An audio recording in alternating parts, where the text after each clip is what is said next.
ముందుగా డాక్టర్ బాబాసాహెబ్ గురించి పెద్దలు చెప్పిన అన్ని విషయాలతో ఏకీభవిస్తూ ఒక రెండు విషయాలు వారి గురించి నాకు తెలిసినవి, నేను అధ్యయనం చేసినవి మీ ముందు పెట్టాలనుకుంటా ఉన్నాను. మొన్న చెన్నైలో తమిళనాడు ముఖ్యమంత్రి ఎంకే స్టాలిన్ గారు ఈ దక్షిణాది రాష్ట్రాలకు, ముఖ్యంగా ఈ దేశంలో చాలా ప్రోగ్రెసివ్గా ముందుకు పోతున్న రాష్ట్రాలకు కేంద్ర ప్రభుత్వ వైఖరి వల్ల ఇప్పుడు ఏదైతే డీలిమిటేషన్ అని చెప్పి మన గొంతు కోసే ప్రయత్నం చేస్తున్నారో, గొంతు నొక్కే ప్రయత్నం చేస్తున్నారో దానికి సంబంధించి ఒక సమావేశం పెడుతున్నాం, మీరు మీ పార్టీ తరఫున మరి ప్రతినిధులను పంపండి అని మన పార్టీ అధ్యక్షులు పెద్దలు కేసీఆర్ గారికి వారికి ఉత్తరం రాయడం జరిగింది. సరే, కేసీఆర్ గారు నాతో పాటు వర్కింగ్ ప్రెసిడెంట్గా నాతో పాటు మన రాజ్యసభ సభ్యులందరినీ కూడా ఆ సమావేశానికి హాజరుగమ్మని చెప్పి మమ్మల్ని పంపించడం జరిగింది. ఆ క్రమంలో ఈ డీలిమిటేషన్ గురించి కొంత అధ్యయనం చేస్తూ ఉంటున్నాను. ఏం మాట్లాడాలా, ఏం చెప్పాలా, ఏం చెప్తే బాగుంటుంది అని చదువుతున్నప్పుడు నేను అనుకోకుండా ఆనాడు రాజ్యాంగం రాసే క్రమంలో, రాజ్యాంగాన్ని రూపొందించే క్రమంలో భారతరత్న డాక్టర్ బాబాసాహెబ్ అంబేద్కర్ గారి నేతృత్వంలోని కమిటీ ఏదైతే ఉండేనో, చాలామంది మేధావులతో కూడిన కమిటీ, దానికి చైర్మన్గా డాక్టర్ బాబాసాహెబ్ ఉండే. సో ఆ కమిటీ ప్రతి అంశాన్ని సునిశ్చితంగా లోతుగా పరిశీలిస్తూ ఏం చేయాలి, ఏమేం పొందుపరచాలి, మరి ఎన్నో కోట్లాది మంది ఆశలతో ముడిపడ్డ ఈ దేశ భవిష్యత్తు, మరి ఇన్ని రకాల వైవిధ్యాలు ఉన్న దేశం, ఇన్ని భాషలు, ఇన్ని మతాలు, ఇన్ని కులాలు, ఇన్ని ఉపకులాలు, ఇన్ని సంస్కృతులు, ఇన్ని ఉన్న దేశం కాబట్టి దీన్ని ఐక్యంగా ఎట్లుంచాలి, ముందుకు ఎట్లా తీసుకుపోవాలి అని ఆలోచించే క్రమంలో ఆ కాన్స్టిట్యూయెంట్ అసెంబ్లీ డిబేట్స్ అని జరిగినాయి ఆనాడు. అంటే ఆ రోజు ప్రతిదాన్ని చాలా ప్రజాస్వామికంగా, ప్రజాస్వామ్య స్ఫూర్తితోని ఏ అంశమైనా లోతుగా చర్చించి ఫైనల్గా రాజ్యాంగంలో పొందుపరిచినారు. ఆ రాజ్యాంగంలో పొందుపరిచే క్రమంలో ఒక చర్చ జరుగుతుంది. కొత్త రాష్ట్రం భారతదేశంలో ఏర్పాటు కావాలి అంటే ఎట్లా జరగాలి, రాజ్యాంగం దానిలో ఏ రకంగా రాజ్యాంగం మనం దీన్ని అర్థం చేసుకోవాలని చెప్పి చర్చ జరుగుతుంది. చర్చ జరిగితే కొంతమంది అందులో సభ్యులు మాట్లాడుతూ ఏ రాష్ట్రం నుంచి అయితే వేరుపడదలుచుకున్నారో ఆ రాష్ట్రం యొక్క అనుమతి ఉంటేనే, ఆ రాష్ట్రం యొక్క శాసనసభ తీర్మానం చేస్తేనే వేరుపడాలే, లేకపోతే కుదరదు అని కొంతమంది వాళ్ళు ప్రపోజ్ చేస్తారు, ప్రతిపాదిస్తారు. దాని మీద చర్చ చాలా జరుగుతుంది, 2 రోజులు 3 రోజులు చర్చ జరుగుతుంది. ఆఖరికి చైర్మన్గా డాక్టర్ బాబాసాహెబ్ అంబేద్కర్ గారు ఒక మాట చెప్తారు. 2 అన్నదమ్ముళ్ళు ఉంటే చిన్నవాడు నాకు అన్యాయం జరుగుతుంది, నేను ఏరుపడతా అంటే పెద్దవాడి అనుమతి కావాలంటే కుదరది. మందబలంతో మరి నాకు సంఖ్య ఉంది కదా, నేను పెద్దవాడిని కదా, నాకు శక్తి ఉంది కదా, కాబట్టి నేను చిన్నవాడిని శాశ్వతంగా తొక్కి పెడతా అంటే ఆ చిన్నవాడికి ఎన్నటికి కూడా న్యాయం జరగది. ఇదే సూత్రం కొత్త రాష్ట్రానికే కాదు, అల్పసంఖ్యాకులుగా ఉండే మైనారిటీలకు వర్తిస్తుంది, తక్కువ సంఖ్యలో ఉండే మరి ఇతర వర్గాలకు కూడా వర్తిస్తుంది. అదే మాదిరిగా అంటే దానికి ఒక అద్భుతమైన మాట వాడతారు వారు, టిరనీ ఆఫ్ మెజారిటీ.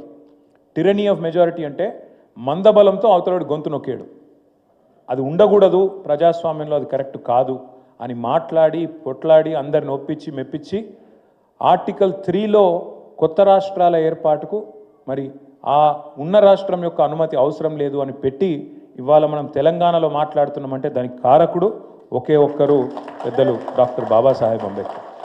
అంటే ఆయన ముందు చూపు గురించి చెప్పడానికి, అంటే ఆయన దశాబ్దాల తర్వాత వచ్చే పరిణామాలను కూడా ఊహించి ఎట్లా అర్థం చేసుకోవాలి భారత సమాజాన్ని ఆలోచించి తర్కంతో లాజికల్గా ఆయన తీసుకున్న ఆనాటి ఒక నిర్ణయం మనకు అల్టిమేట్గా రాష్ట్రం ఏర్పడడానికి దోహదపడ్డది. కానీ ఇవాళ 78 సంవత్సరాలు స్వాతంత్రం వచ్చిన తర్వాత, రాజ్యాంగం అమల్లోకి వచ్చిన తర్వాత దాదాపుగా మరి 73 సంవత్సరాలు. ఒకసారి మనం ఆలోచించాల్సిన అవసరం ఉంది. అంటే బాబాసాహెబ్ యొక్క ముందు చూపు, ఆయన ఆలోచన ఎంత గొప్పదంటే, ఆయన నిజంగా చెప్పాలంటే కొంతమంది కేవలం ఆయన కొన్ని వర్గాలకు నాయకుడు, అందులో ముఖ్యంగా ఆయన దళిత జాతిలో పుట్టిండు కాబట్టి, దళిత బిడ్డ కాబట్టి ఆయన దళిత జాతికి మాత్రమే నాయకుడు అన్నట్టుగా కొంతమంది ఆయనని తక్కువ చేసే ప్రయత్నం చేస్తారు. కానీ వాస్తవం ఒక మహాత్మా గాంధీ, ఒక జవహర్లాల్ నెహ్రూ, వారితో పాటు కొట్లాడిన ఇంకా వేలాది లక్షలాది మంది స్వాతంత్ర సమరోద్యమంలో ఎంత కీలక పాత్రని పోషించిండ్రో, స్వాతంత్రానంతరం ఇవాళ ఆధునిక భారతానికి నిజంగా చెప్పాలంటే ఒక అద్భుతమైన పునాదేసిన వారందరి సమకాలికుడు, వారందరితో పాటు ధీటైన నాయకుడు డాక్టర్ బాబాసాహెబ్ అంబేద్కర్ అనడంలో ఎవరికి రెండో ఆలోచన అవసరం లేదు. వాస్తవం అది. అంత గొప్ప రాజ్యాంగాన్ని రాసింది వారు. అంత గొప్ప రాజ్యాంగం అని ఎందుకంటున్నా అంటే, ఒక్కసారి మీరు ఆలోచించండి, దేశానికి స్వాతంత్రం వచ్చినాడు ఇవాళ చాలామంది తెలిసి తెలియక ఏదో మాట్లాడతారు, ఎప్పుడు దేశం ఇట్లే ఉండే అన్నట్టు మాట్లాడతారు. ఎప్పుడు దేశం ఇదే రూపంలో లేకుండే. ఆనాడు 565 ప్రిన్స్లీ స్టేట్స్ ఇండియాలో, భారతదేశంలో చిన్న చిన్న టుకుడాలు. ఇవాళ 28 రాష్ట్రాలు ఉన్నాయి. అయాల 565 చిన్న చిన్న రాజులు, సామంత రాజులు, జమీందారులు, వాళ్ళ కింద ఇంకోడు 565 ప్రిన్స్లీ స్టేట్స్ అందరూ వాటి. ఇది ఆనాటి పరిస్థితి. ఇక మీకు తెలుసు ఎన్ని భాషలు, ఎన్ని మతాలు, ఎన్ని కులాలు, ఎన్ని ఉపకులాలు, ఎన్ని సంస్కృతులు. నలుగురు కలిసి ఉండాలంటే చాలా కష్టం. నలుగురు మనుషులు కలిసి ఉండాలంటే ఏదో ఒకటి చూసుకుంటారు. వాని కులం నాది ఒకటి కాదనో, వాని మతం నాది ఒకటి కాదనో, వాని భాష నాది ఒకటి, ఏదో ఒకటి మొత్తానికి కలిసి ఉండు కష్టం.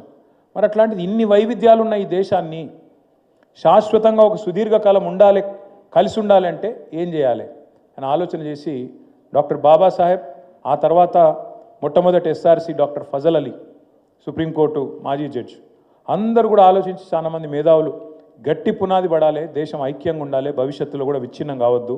ప్రపంచంలో ఎన్నో దేశాలు విచ్ఛిన్నం అవుతున్నాయి, కానీ మన దేశం అట్లా కావద్దు, శాశ్వతంగా ఈ దేశం అజరామరంగా ఉండాలని చెప్పి ఆలోచన చేసి ఆనాడు భాష అనే ప్రాతిపదికన మొదటి ఎస్ఆర్సి పేరిట వారు మరి రాష్ట్రాలు ఏర్పాటు చేయాలని ఒక ఆలోచన తీసుకొని వస్తారు. అప్పుడు కూడా డాక్టర్ బాబాసాహెబ్ ఒక మాట చెప్పిండు. ఆనాడే ఆయన ఎంత గొప్పవాడంటే, భాషా ప్రాతిపదిక రాష్ట్రాలు అనే మాట వచ్చినప్పుడు ఆయన ఒక గొప్ప మాట చెప్పిండు. అది కూడా మనం గుర్తు చేసుకోవాలి ఈరోజు. ఒక రాష్ట్రంలో ఒక భాష ఉండాలనేది మంచి ఆలోచననే, ఎందుకంటే అట్లా కొంత సారూప్యత ఉంటుంది, ఒకరితో ఒకరు అదే భాషలో మాట్లాడుకునే కథ ఉంటుంది, పంచాయతీలు తక్కువైతాయి అని చెప్పుకుంటూ ఒక రాష్ట్రంలో ఒక భాష ఉండాలనేది మంచి ఆలోచననే. కానీ ఖచ్చితంగా ఒక భాష ఒకటే రాష్ట్రంలో ఉండాలన్నది మాత్రం తప్పు. అవసరమైతే ఒక భాషకు 4 రాష్ట్రాలున్నా తప్పులేదు, 5 రాష్ట్రాలున్నా తప్పులేదు అని చెప్పి ఆనాడే మన తెలంగాణ ఏర్పాటుకు కూడా ఆనాడే అంత దూరం ఆలోచించి, అంటే తెలంగాణ అనే కాదు, ఎవరైనా సరే అవసరమైతే అడ్మినిస్ట్రేటివ్ కన్వీనియన్స్ కోసం, పరిపాలన సౌలభ్యం కోసం చిన్నగా ఉంటే తప్పేం లేదని ఆలోచన చేసిన నాయకుడు డాక్టర్ బాబాసాహెబ్. బాబాసాహెబ్ అంబేద్కర్ గారి గొప్ప నాయకత్వంలో, వారి ఆలోచనలో, ఆనాడు న్యాయశాఖ మంత్రిగా వారు తీసుకున్న కొన్ని నిర్ణయాల వల్ల అల్టిమేట్గా భారత రాజ్యాంగం ఒక పటిష్టమైన పునాది మన దేశానికి వేసింది. ఇవాళ కూడా అదే రాజ్యాంగం. పాలకులు మారచ్చు, పాలకులు అప్పుడప్పుడు తప్పులు చేయొచ్చు, పాలకులకు అప్పుడప్పుడు కొన్ని వేరే ఆలోచనలు రావచ్చు, కానీ అల్టిమేట్గా ఆ రాజ్యాంగం దాన్ని కాపాడాల్సిన వ్యవస్థలు పటిష్టంగా ఏర్పాటు చేసి, అంటే ఇవాళ మీరు చూసినారు నిన్న సుప్రీంకోర్టు నిన్న ఒక తీర్పు ఇచ్చింది. తమిళనాడు గవర్నర్ గారు ఒక 12 బిల్లులు అక్కడి రాష్ట్ర మంత్రివర్గం ఆమోదించి 12 బిల్లులు పంపింది. ఏది గవర్నర్. గవర్నర్ ఏం చేసిండు, నా ఇష్టం, నేను దీన్ని సంతకం పెట్టా అని చెప్పి 7 నెలల్లో 10 నెలల్లో ఆయన కింద పెట్టుకున్నాడు, కూర్చున్నాడు. సంతకం పెట్టలే, నేను పెట్టా అన్నాడు. అల్టిమేట్గా ఏమైంది, తమిళనాడు ప్రభుత్వం విధి లేక సుప్రీంకోర్టుకు పోయింది. మనకు కూడా గతంలో అయింది, మీకు యాదకు ఉండాలి. మనం పంపిన బిల్లులు కూడా ఇట్లే పైకి వెళ్ళి ఫోన్ రాకపోతే మోడీయో అమిత్ షానో ఫోన్ చేయకపోతే నేను చెయ్యా, ఎందుకంటే మీరు వాళ్ళు మాతో ఒకటిగా లేరు కాబట్టి మేము చెయ్యమని చెప్పి గతంలో కాంగ్రెస్ ఉన్నప్పుడు అదే పని చేసింది, ఇప్పుడు బీజేపీ ఉన్నప్పుడు గవర్నర్ల వ్యవస్థను అట్లే దుర్వినియోగం చేస్తూ ఉన్నారు. చేస్తే తమిళనాడు ప్రభుత్వం నిన్న కోర్టుకు పోయింది, సుప్రీంకోర్టు తీర్పునిస్తూ స్పష్టంగా చెప్పింది, భారత రాజ్యాంగం ప్రకారం గవర్నర్ పాత్ర చాలా చిన్నది. అల్టిమేట్గా ప్రజాస్వామ్య దేశంలో ప్రజలు ఎన్నుకున్న ప్రభుత్వాన్ని ఫైనల్ వర్డ్ కావాలి. వాళ్ళు ఏదైనా బిల్లు పంపితే నువ్వు ఫలానా రోజుల్లో, గిన్ని రోజుల్లో నువ్వు సంతకం పెట్టాలి, అంతే తప్ప నీకు అంతకంటే పెద్ద పాత్ర లేదు అని చెప్పి నిన్నటికి నిన్న సుప్రీంకోర్టు ఒక సంచలనమైన తీర్పునిచ్చింది. ఇది ఎందుకు చెప్తా ఉన్నా ఈ మాట అంటే, ఇవాళ ఏ పరిస్థితుల్లో 78 ఏళ్ల తర్వాత ఏ సందర్భంలో వ్యవస్థల మధ్యన పోటీ లాంటిది వచ్చినా మళ్ళీ అల్టిమేట్గా అందరు రాజ్యాంగం దిక్కే చూస్తారు. రాజ్యాంగంలో పొందుపరిచింది ఏంది, రాజ్యాంగంలో బాబాసాహెబ్ ఏం రాసిండు, దానిలో ఏమున్నది, దాని ప్రకారం ఫైనల్గా దాని ప్రకారమే పోవాలి అనే పద్ధతుల్లో 78 సంవత్సరాల తర్వాత కూడా స్వాతంత్రానంతరం రాజ్యాంగమే మనల్ని కాపాడుతున్నది. తులవమ్మ గారు మాట్లాడుతూ ఒక మాట అన్నారు, ఇవాళ మనందరం ఇక్కడ నిలబడ్డామంటే మాట్లాడుతున్నామంటే అని.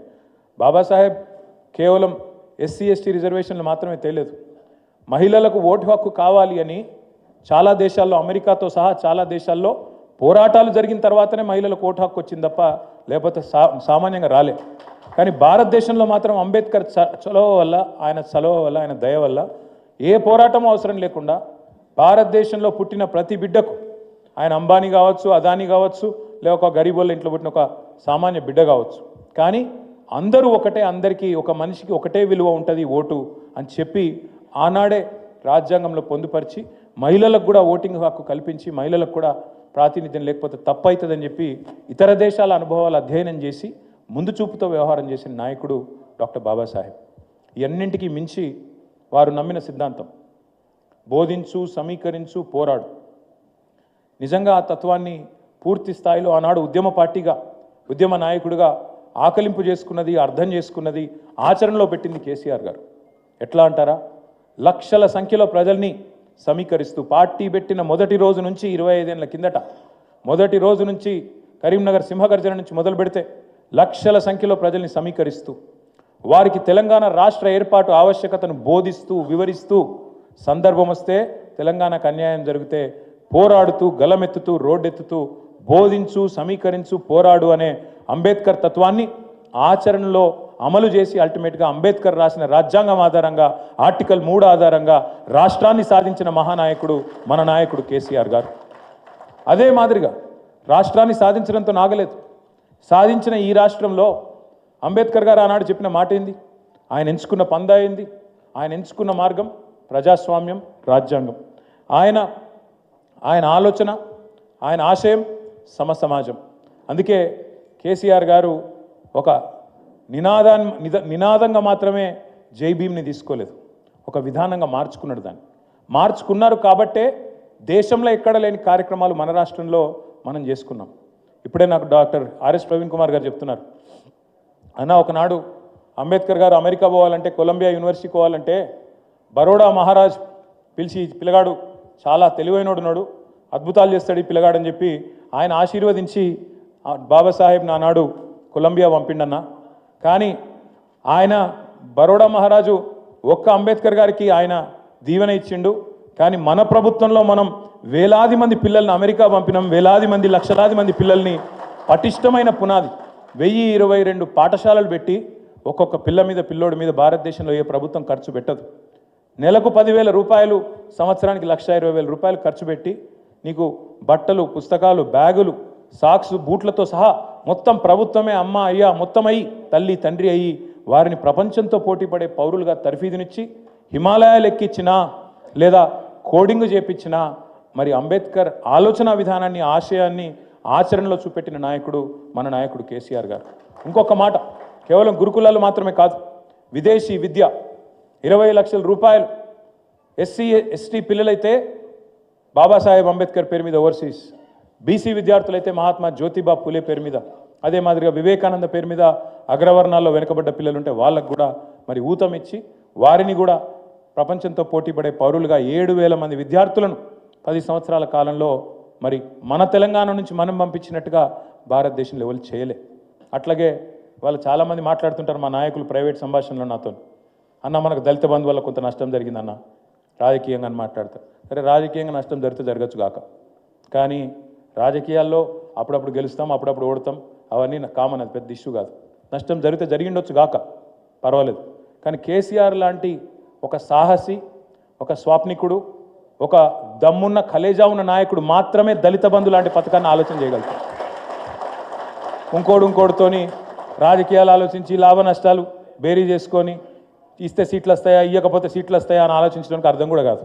ఎందుకంటే ఒక రైతు బంధు పెట్టాలన్నా కలేజా ఉండాలి, ఒక దళిత బంధు పెట్టాలన్నా కలేజా ఉండాలి, ఒక డబల్ బెడ్రూమ్ ఇల్లు కట్టిస్తే పేదవాడికి అని చెప్పాలన్నా దమ్ము ఉండాలి. ఆ దమ్మున్న నాయకుడు కేసీఆర్. సరే, లాభం కొంతమందికే జరగవచ్చు, అందరికీ జరిగింది మొత్తం రాష్ట్రంలో దళిత సమాజం మొత్తానికి పైసలు అందినాయి నేను అంటలేను. కానీ ఎక్కడనో దగ్గర 1000 మైళ్ళ ప్రయాణం కూడా ఒక్క అడుగుతోనే ప్రారంభం అవుతుంది. మరి ఆ 1000 మైళ్ళ ప్రయాణానికి భారతదేశ స్వాతంత్రానంతరం మొట్టమొదటిసారి ఒక స్వాప్నికుడులాగా ఆలోచించి ఎందుకు దళితులు ధనికులు కావద్దు, ఎందుకు శాశ్వతంగా ఒక తరమే అప్లిఫ్ట్ చేయొద్దు అని ఆలోచించిన నాయకుడు కేసీఆర్ గారు. కాబట్టే నాకు ఇవాళ గర్వంగా అనిపిస్తూ ఉంది. కొన్ని ఎగ్జాంపుల్స్ ఇక్కడ నేను వచ్చేటప్పుడు చదువుతూ ఉంటాయి. దళిత బంధు పథకం కింద పెట్టిన ఒక రైస్ మిల్ విజయలక్ష్మి ఇండస్ట్రీస్ అని నా నియోజకవర్గంలో పెట్టినాం. పక్కనే ఉన్న కల్వకుర్తి నియోజకవర్గంలో కడతాల్లో ఒక డైరీ ఫామ్ పెట్టినారు. అట్లాగే మా కరీంనగర్ జిల్లాలో హుజూరాబాద్లో 3 దళిత సోదరులు కలిసి ఒక ఆర్టీసీ బస్సు కొనుక్కున్నారు, హైర్కి ఇచ్చినారు బస్సు కొని. అట్లాగే 9 మంది కలిసి పెట్రోల్ బంక్ పెట్టుకున్నారు. నేనేమంటున్నా, మనం లక్షలాది మంది కుటుంబాలను మార్చకపోవచ్చు, మనకున్న పరిమితిలో పిండి కొద్ది రొట్టె. నిజంగా కేసీఆర్ లాంటి నాయకుడికి అపరిమిత వనరులు ఆయన చేతుల కింద ఉంటే, భారత ప్రభుత్వం లాంటి ప్రభుత్వం ఆయన చేతులు ఉంటే ఆయన చాలా చేస్తుండే. కానీ పరిమితమైన వనరుల్లో ఇన్ని మిగతా అవసరాలు చూసుకుంటూ, అందరిని అరుచుకుంటూ, అందరిని కాపాడుకుంటూ ఉన్నంతల పిండి కొద్ది రొట్టె అన్నట్టు చేయాలని చెప్పి సంవత్సరానికి కొన్ని వేల మందికని ప్రపోజల్ పెట్టి ఈ స్కీమ్ తెచ్చింది. సరే, దాన్ని రాజకీయంగా విపరీతార్థాలు తీసి సమాజంలో లేనిపోని అసూయ ద్వేషాలు చెలరేగేటట్టు చూసి, అరే నిన్నటిదాకా సుమన్ నల్లంగా వేసుకున్నాడు, ఇప్పుడు తెల్లంగా వేసుకుంటుండు, గాయనకి ఎందుకు పెద్ద పీటేస్తారు మీరని ఇంకోని రెచ్చగొట్టి కొంతమంది చిల్లరగాళ్ళు రాజకీయ లబ్ధి పొందొచ్చు. కానీ నేను మాత్రం గర్వపడుతున్నా, కేసీఆర్ సైనికుడుగా ఆయనకు సల్యూట్ చేస్తున్న దళిత బంధు లాంటి పథకాన్ని ప్రవేశపెట్టినాం. కానీ డాక్టర్ బాబాసాహెబ్ అంబేద్కర్ జయంతి రోజు ఖచ్చితంగా ఆ బాబాసాహెబ్ అంబేద్కర్ పేరు వాడుకొని మోసం చేసిన కాంగ్రెస్ పార్టీని అడగాలి. ఇగో మేం చెప్పిండ్రు కాంగ్రెస్ వాళ్ళు ఎస్సీ ఎస్టీ డిక్లరేషన్ అని చెప్పిండ్రు. అందులో బాబాసాహెబ్ అంబేద్కర్ పేరు వాడుకున్నారు. ఏమన్నారు? కేసీఆర్ 10 లక్షలు ఇస్తుండు దళిత బంధు అని, మేము 12 లక్షలు ఇస్తాం అని చెప్పి మల్లికార్జున్ ఖార్గే సాబ్తో చెప్పించారు. చిన్న చితక వ్యక్తి కాదు, all India Congress committee president, భారత జాతీయ కాంగ్రెస్ అధ్యక్షుడు మల్లికార్జున్ ఖార్గే సాబు చేవెళ్ళకొచ్చి ఎస్సీ ఎస్టీ డిక్లరేషన్ రిలీజ్ చేసి 12 లక్షలు ఇస్తామని చెప్పిండు. నేను అడుగుతున్నా రేవంత్ రెడ్డి గారిని, 2 బడ్జెట్లు పెట్టినావు అంటే 40% టైం అడిచిపోయింది, ఇంకెప్పుడు పెడతావు అంబేద్కర్ అభయ హస్తం? ఎప్పుడు ఇస్తావు 12 లక్షలు? 12 లక్షలు కాదు కదా, నాకైతే తెలుసు, మీకు కూడా తెలుసు, రాష్ట్రంలో ఉన్న దళితులందరికీ అర్థమైపోయింది, 12 రూపాయలు కూడా ఏడు వీడు పచ్చి దొంగ. ఇంకొక మాట, 6 లక్షలు ఇస్తా అని చెప్పిండు. 5 లక్షలు కాదు, డబుల్ బెడ్రూము, 6 లక్షలు ఇస్తా నేను, మిగతా వాళ్ళకి 5 లక్షలు ఇస్తా, ఎస్సీ ఎస్టీలకు 6 లక్షలు ఇస్తా అని చెప్పిండు. మరి నేను అడుగుతున్నా ఇవాళ డాక్టర్ బాబాసాహెబ్ జయంతి సందర్భంగా, ఏమైంది నీ 6 లక్షల మాట? ఎక్కడ పోయింది? ఖార్గే గారు ఎక్కడున్నారు? రాహుల్ గాంధీ ఎక్కడున్నాడు? మీరు చెప్పిన కథలేమాయే ఎస్సీ ఎస్టీ డిక్లరేషన్ ఇంకా చాలా చెప్పిర్రు. నేను 2 అడుగుతున్నా. ఏమన్నారు ఆ రోజు? అసైన్డ్ భూముల పునరుద్ధరణ, సమాన హక్కులు, పట్టాలు ఇస్తామన్నారు అసైన్డ్ భూములకు. మరి ఇలా భూభారతో ఏదో మొదలుపెట్టిర్రు. ఇస్తావా? అసైన్డ్ భూములకు నువ్వు చెప్పినట్టు పట్టాలు ఇస్తావా లేదా చెప్పాలి రేవంత్ రెడ్డి అని నేను డిమాండ్ చేస్తా ఉన్నా. అట్లాగే మీరు చెప్పినారు ప్రత్యేక రిజర్వేషన్లు కల్పిస్తామని చెప్పారు. అట్లాగే కాంట్రాక్టులలో కూడా బ్రహ్మాండంగా మరి జనాభా దామాషా ప్రకారం దళితులకు, గిరిజనులకు 18%, అదేవిధంగా 10%, 28% ప్రభుత్వ కాంట్రాక్టులలో కూడా మీకు వాటా కల్పిస్తామని చెప్పిండ్రు. బీసీలకు 42% అన్నారు, ఎస్సీ ఎస్టీలకు 28% వాటా కల్పిస్తామని చెప్పిండ్రు. నేను అడుగుతున్నా ముఖ్యమంత్రి గారిని, కాంగ్రెస్ ప్రభుత్వాన్ని, మీ చేతులలో లేనియేమో ఢిల్లీ దాకా పోయి ఏందో చెప్పినట్టు యాక్టింగ్ చేస్తారు. మరి ఇవన్నీ నీ చేతుల్లోనే ఉన్నాయి కదా. 18% ఇచ్చేది, 10% ఇచ్చేది, 42% ఇచ్చేది బీసీలకు, ఇవన్నీ నీ చేతుల్లో పెట్టుకొని అవి ఎందుకు చేయవు? మరి చెప్తివి కదా, నువ్వే చెప్తివి, మేము అడుగుతలేం. ఇంకొక పెద్ద మాట చెప్పిండు, అంబేద్కర్ గారు నమ్మింది, బలంగా విశ్వసించింది, అల్టిమేట్గా ఈ దేశం మంచిగా ఉండాలి అంటే అందరూ బాగుండాలి, అన్ని కులాలు అన్ని మతాలు బాగుండాలి, సమసమాజం రావాలి, కులము మతం అనే పిచ్చిలేని సమాజం రావాలని కోరుకున్నాడు ఆయన. అందుకే ఆయన నమ్మింది బలంగా విద్యను. ఆయన కానీ, జ్యోతిబా ఫూలే కానీ, సావిత్రిబాయి ఫూలే కానీ బలంగా నమ్మింది విద్యను. విద్యనే వికాసానికి దారితీస్తుంది, అల్టిమేట్గా వికాసంతోనే సమసమాజం ఏర్పడుతుంది అనేది వాళ్ళ సూత్రీకరణ. మరి మీరు చెప్పినారు విద్యా జ్యోతుల పథకం అని చెప్పింది వీళ్ళు కాంగ్రెస్ వాళ్ళు. ఎస్సీ ఎస్టీ డిక్లరేషన్లో 10వ తరగతి పాస్ అయితే 10,000, ఇంటర్మీడియట్ పాస్ అయితే 15,000, గ్రాడ్యుయేషన్ పూర్తి చేస్తే 25,000, పీజీ చేస్తే 1,00,000, ఎంఫిల్ పిహెచ్డీ చేస్తే 5 లక్షలు. ఒక్కలకాన్ని ఇచ్చిరా? 2 ఏళ్ళ. ఇవాళ డాక్టర్ బాబాసాహెబ్ జయంతి తరపున నేను అడుగుతా ఉన్నా, జయంతి రోజు అడుగుతా ఉన్నా, ఎస్సీ ఎస్టీ డిక్లరేషన్ ఒక్కటి అమలైందా? ఇలా కనీసం 0.1% అమలు చేస్తేవా? అందుకే ఖార్గే గారు మీరు చెప్పాలి సమాధానం. ఇక్కడ ఉన్న రేవంత్ రెడ్డి అంటే చిల్లరగాడు, ఆయన చేయడు, మాకు తెలుసు, ప్రజలకు అర్థమైపోయింది. కానీ ఖార్గే గారు చెప్పాలి, ఆల్ ఇండియా కాంగ్రెస్ కమిటీ అధ్యక్షుడు, ఎస్సీ ఎస్టీ డిక్లరేషన్ కోసం ఆనాడు మీరు వచ్చి చెప్తే ఇక్కడ దళిత జాతి నమ్మింది, మీరు వచ్చి చెప్పితే ఇక్కడ గిరిజనులు నమ్మినరు, మీకు నమ్మి ఓటేసి ఇలా అధికారం ఇచ్చిండ్రు. రేవంత్ రెడ్డి లాంటి వాడు చెప్తే నమ్మలే. అందుకే మిమ్మల్ని పిలిపించుకున్నాడు.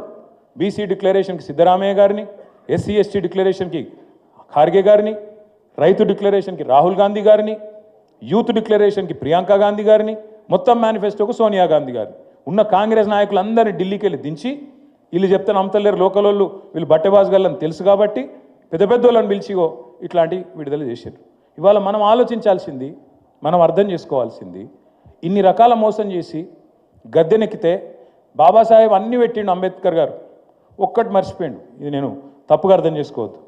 ఇట్లాంటి లంగలు దొంగలు ఓటేసి రాజ్యంలోకి వచ్చినాక అధికారంలోకి వచ్చిన తర్వాత వీళ్ళని ఎట్లా దించాలనేది మాత్రం మర్చిపోయింది సార్. ఎందుకంటే గింత దొంగలు ఉంటారని తెలియదు ఆయన. మమ్మల్ని అడుగుతున్నారు, నేను ఉత్తగా చెప్తలేను, నేనేదో బాధతో అని చెప్తలేను. నేను మొన్నటికి వస్తున్న భవన్కు గిడ సిటీ సెంటర్ కాడ 2 నెలల కిందట ఒక ఆటో ఆయన వచ్చినా పక్కకు ఆగిండు. నేను ఉత్తగా కూడా చెప్తున్నా, అమ్మతో జరిగింది చెప్తున్నా. పక్కకు వచ్చి ఆగిండు, అద్దం దించు అన్నాడు. దించే వరకు సాబ్ కేసే అన్నాడు. అంటే నేను నచ్చాము ఆప్కా నామ్ అంటే మహమూద్ అన్నాడు. సరే మహమూద్ భాయ్ క్యా చల్ రా అంటే క్యా హై సాబ్ సబ్ బర్బాదే అన్నాడు. బర్బాద్ అంటే ఏమైంది భయ్ అంటే, అరే ఇస్సే పहले 2000 मिलता था दिन में, आज 1000 भी नहीं मिला, मैं क्या करूँ, क्या करेंगे फिर महमूद भाई అంటే क्या कुछ नहीं कर सकते क्या साहब అన్నాడు. क्या करूँ, एक ఓట్ का सज़ा 5 साल है ना महमूद भाई, ఒకసారి ఓటేస్తే 5 ఏళ్ళు శిక్ష కదా, ఏం చేయాలి అన్న. నేను कोई तरकीब नहीं है क्या साहब అంటుండు. అంటే ఏమైనా ఉపాయం లేదా సార్ అంటుండు. ఇక మరి రాజ్యాంగంలో ఒక్క ఉపాయం మర్చిపోయిండు. డాక్టర్ బాబాసాహెబ్ కూడా ఆ ఊహించుంటాడు, గిసొంటి లంగలు ముఖ్యమంత్రులు అవుతారు, గిసొంటోళ్ళు ప్రధానమంత్రులు అవుతారని. పాపం ఆయన మంచోడు కాబట్టి ఆలోచన రాలేదు, ఆలోచించిండు కానీ రీకాల్ వ్యవస్థ పెట్టలే. నిజంగా ఇవ్వాలని నేను చెప్తున్నా, తెలంగాణలో ఇప్పుడు ఎలక్షన్ల కింద పెడితే తుఫాను వాతావరణంలో బీఆర్ఎస్ పార్టీ అధికారంలోకి వస్తుంది పక్క. ఇది నా మాట కాదు. మీరు ఇవాళ ఇక్కడికి వెళ్ళి బయట పోయి రోడ్డు మీద ఉత్తగా 10 నిమిషాలు టైంపాస్ నిలబడరు, రాంగ పొంగ పోయేటలో పట్టుకోండి. ఎవరైనా సరే, కులం మతం ఏదన్నా కానీ, ఆటో ఆయనకి వెళ్ళి మొదలు పెడితే అంతరిక్షంలోకి పంపి రాకెట్లు తయారు చేసి ఆయన దాకా అడుగురి, ఏం సంగతి అన్న, ఎవరో కొట్టెత్తావు మరి ఏం సంగతి అంటే వీని జల్దీ పంపిర్రబో ఏదైనా చేసి అంటారు. నేనేమంటున్నా అంటే దయచేసి మిమ్మల్ని ఆలోచించమని కోరేది కూడా, నేను సుప్రీంకోర్టు తీర్పు బాగుంది, గవర్నర్లకు కట్టడి చేసింది, మరి మన స్పీకర్లకు కట్టడి చేయొద్దా? 10 మంది మన టికెట్ మీద గెలిచిన వాళ్ళు ఇవాళ రేవంత్ రెడ్డి సంకల కూర్చుంటే స్పీకర్ గారికి మనం షికాయత్ చేసి 14-15 నెలలు అయితే కూడా మరి ఆర్టికల్ 10ని ఇంత దారుణంగా అవమానిస్తుంటే, యాంటీ డిఫెక్షన్ ఆర్టికల్లో షెడ్యూల్ 10 మనం ఇంత దారుణంగా అవమానిస్తే మరి వారి మీద కూడా నియంత్రణ ఉండొద్దా? ఇట్లా డెఫినెట్గా వాళ్ళ బాబాసాహెబ్ స్ఫూర్తితో వారి ఆలోచన ధారలో. ఇంకొక మాట కూడా చివరిగా చెప్పి నేను ముగించాలి. నేను అమెరికాలో కొంతకాలం చదువుకున్నాను, కొంతకాలం పనిచేసినాను. ఈ రిజర్వేషన్ల అంశం వచ్చే వరకు భారతదేశంలో కొంతమంది కింద మీద అవుతుంటారు, ఎందుకు ఉండాలి రిజర్వేషన్లు, అర్జెంటుగా తీసేయాలి, మెరిట్ ఉండాలి, అవన్నీ మాట్లాడుతుంటారు. కరెక్టే, నువ్వు చెప్పేది కొంతవరకు సమంజసమే కావచ్చు. పెట్టింది 10 ఏళ్ళకి పెట్టిరు కదా, 20 ఏళ్ళకి పెట్టిరు కదా అని కూడా మాట్లాడతారు. కానీ అయిపోయిందా మరి? కావాల్సిన మార్పు, భారతదేశంలో రావాల్సిన మార్పు, మనం అనుకున్న పరిస్థితి నిజంగానే సమాజం వచ్చిందా? వచ్చింటే మీరు చెప్పేది కరెక్ట్, 10 ఏళ్ళకో 20 ఏళ్ళకో తీసేయాలనేది. కానీ వచ్చిందా? ఇవాళ కూడా ఈ రోజుకి కూడా నిజంగా భారతదేశంలో మనిషిని మనిషిగా గౌరవించే పరిస్థితి వచ్చిందా? ఇంకెక్కువైంది. ఇతర మతం పేరిట పంచాయతీలు, పనికిమాలిన వ్యవహారాలు ఇంకెక్కువైనాయి. కులాంతర వివాహాలను ప్రభుత్వాలు ప్రోత్సహిస్తుంటాయి, ప్రోత్సాహకాలు ఇస్తుంటాయి. ఇంకా కూడా ఎన్ని ప్రోత్సాహకాలు ఇచ్చినా ఇంకా కూడా జరుగుతలేవు. ఇదంతా ఎందుకు చెప్తున్నా అంటే, రిజర్వేషన్లు అనగానే ఆ చట్రంలోనే బాబాసాహెబ్ను బిగించి ఆయనను చిన్నగా చేసి చూపెట్టే కార్యక్రమం కేవలం కొన్ని జాతులకు మాత్రమే న్యాయం చేసిండు, దేశానికి కాదు అనే ఒక బదనాం చేసే కార్యక్రమం ఏదైతే చేస్తున్నారో కొంతమంది. నేను చూసిన మొన్న అమిత్ షా అంటున్నాడు పార్లమెంట్లో, అంబేద్కర్ అంబేద్కర్ అంబేద్కర్ అంబేద్కర్ బోల్నా ఫ్యాషన్ హో గయా. బరాబర్ ఫ్యాషన్, తప్పేమున్నది? అంబేద్కర్ మంచి చేసిండు కాబట్టి బరాబర్ ఆయన గురించి మాట్లాడుకోవాలి. మీలాగా చెడు చేయలే, మీలాగా దేశానికి గబ్బు పట్టియలే, మతం పిచ్చి లేపి పిచ్చోళ్ళని చేసి దేశంలో వేరే ముచ్చట లేకుండా చేసి మతం మాత్రమే ఉన్నది ఇంకేం లేదు దేశంలో అన్నట్టు గబ్బు లేపలే దేశాన్ని. మంచి కోసం ఆలోచించిండు, ఆయన కోసం ఆయన ఆలోచించుకోలే. ఆయన కావాలంటే ప్రపంచంలో ఎక్కడైనా సెటిల్ కావచ్చు, ఆయన కావాలంటే ఆయనకున్న తెలివికి చాలామంది ఇప్పుడు మనోళ్ళు మన ఇళ్ళల్లో పిల్లలు కూడా ఎక్కడనో సెటిల్ అయినరు, మళ్ళీ రారు కూడా తిరిగి మళ్ళీ ఆలోచనలు కూడా లేరు. వస్తావురా భయ ఉన్న అడిగితే మా దోస్తులను వాళ్ళని వీళ్ళని ఏముందని ఆడుకొస్తే మళ్ళీ చుట్టాలు గిట్టాలు అంతా సతాయిస్తారు, ఈడనే మంచిగా సుకూన్ ఉన్నది. అట్లా ఆయన కూడా చూసుకోవచ్చు కావాలంటే. ఒకటి కాదు సరే మళ్ళీ ఆడపోయి కూడా కులం మతం నడుస్తూనే ఉన్నాయి ఇంకా అమెరికాలో కూడా, అది వేరే కథ అనుకో. కానీ ఎందుకు చెప్తున్నా అంటే నేను అర్థం చేసుకుంటానికి ప్రయత్నం చేసిన అమెరికాలో ఉన్నప్పుడు, ఒక మన దేశంలోనే ఉన్నదా రిజర్వేషను, ఈ అమెరికాలో మనకి ఇస్తుంటుందా అని చూసిన.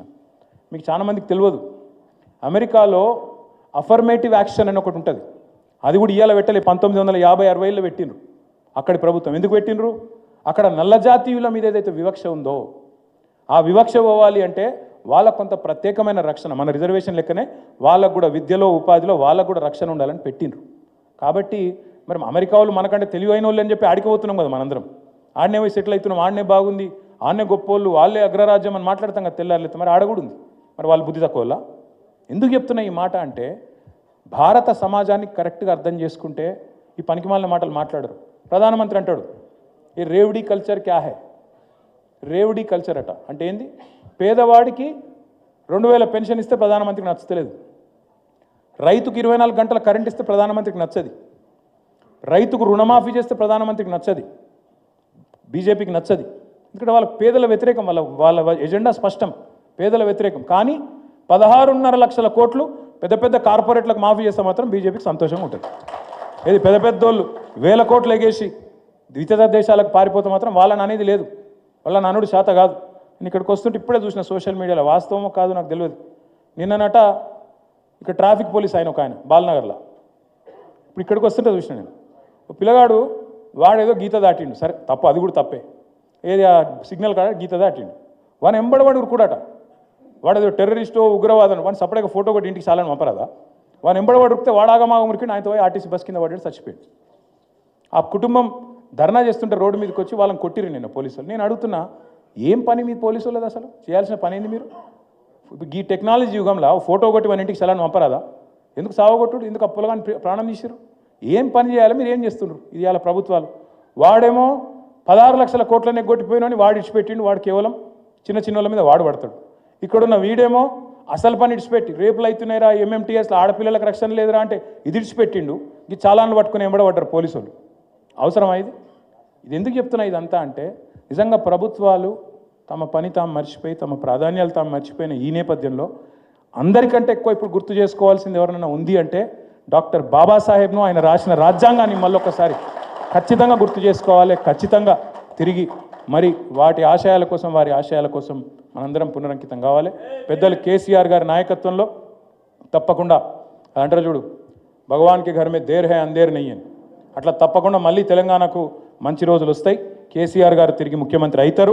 మనం అనుకున్న ప్రతి కార్యక్రమాన్ని కూడా విజయవంతంగా చేసుకుందామని చెప్పి మీ అందరూ కూడా మళ్ళొకసారి శిరస్సు వంచి నమస్కారం చేసుకుంటూ, జై భీమ్, జై తెలంగాణ. నాకు తెలిసినవి